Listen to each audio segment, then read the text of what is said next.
সম্প্রতি একটা শিক্ষা প্রতিষ্ঠানে মেয়েদের দিকে তাকিয়ে হাসার অজুহাতে একজন যুবককে নির্মমভাবে হত্যা করা হয়। শিক্ষা প্রতিষ্ঠানে প্রায় এ ধরনের ঘটনা ঘটতে দেখা যায়। এগুলো বন্ধের প্রকৃত উপায় কি হতে পারে? দেখুন, প্রথম কথা হলো, এদেশে মানুষের জীবনের কোনো মূল্য আমরা এখনো নির্ধারণ করতে পারি নাই, নিশ্চিত করতে পারি নাই।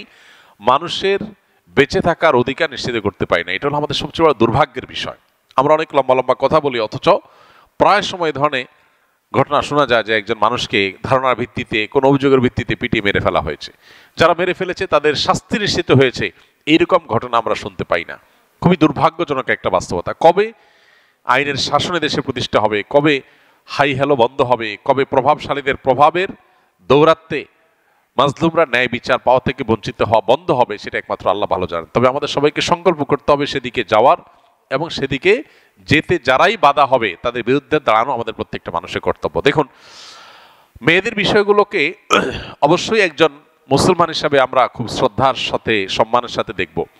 কিন্তু আমরা দেখেছি যে বেশ অনেক বছর যাবৎ আমাদের দেশে নারীদের ইস্যুগুলোতে অতি স্পর্শকাতর, কোনো কিছুরই অতিরিক্ত ভালো না, অতি স্পর্শকাতর করা হচ্ছে।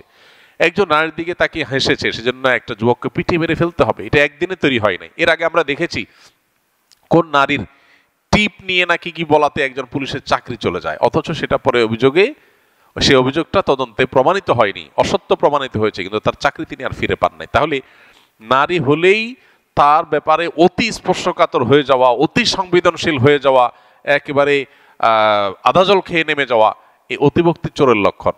একটা সমাজকে অস্থিতিশীল করার নামান্তর, এই জিনিসটা আমাদের সমাজে বন্ধ হওয়া দরকার। এর আগে, কদিন আগে একজন নারীর ওড়নাকাণ্ডে অনেক কিছু ঘটেছে।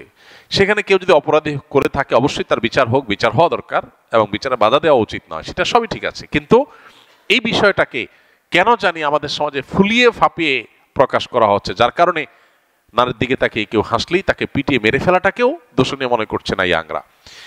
এখানে আরেকটা বিষয়, যারা পিটিয়ে মেরে ফেলেছে ওই মেয়ের ফোন কলে এসে, তারা নিশ্চয়ই তার সাথে লিঙ্কেড।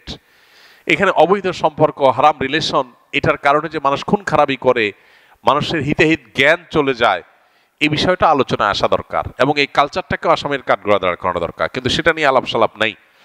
এবং যে মেয়েদের কারণে, যে মেয়ের কারণে এরকম একটা টকবগে তরুণ যুবক খুন হয়ে গেল, সেই মেয়েকে বিচারে কাঠগড়া দাঁড় করানো দরকার। এটা হলো সবচেয়ে বড় প্রয়োজনীয় কাজ। আমরা আশা করব যে এই খুনের সাথে যারা জড়িত তাদের মৃত্যুদণ্ড এদেশে মানুষ অনতিবিলম্বে দেখতে চায়, নিশ্চিত করতে চায়।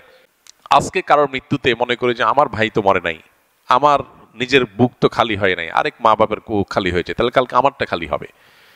এই দেশে এই ধরনের হত্যাকাণ্ড, এই ধরনের ঘটনা আজকে নতুন ঘটনা। এই যে ঢাকা ইউনিভার্সিটির ক্যান্টিনে চোর সন্দেহে কিছুদিন আগে, এই কয়েক মাস আগে একটা যুবককে পিটিয়ে মেরে ফেলা হলো, কই এখনো পর্যন্ত তার কোনো বিচার হয় নাই। এরকম যত বিচার আছে আমরা দেখি সবগুলো ঝুলে থাকে।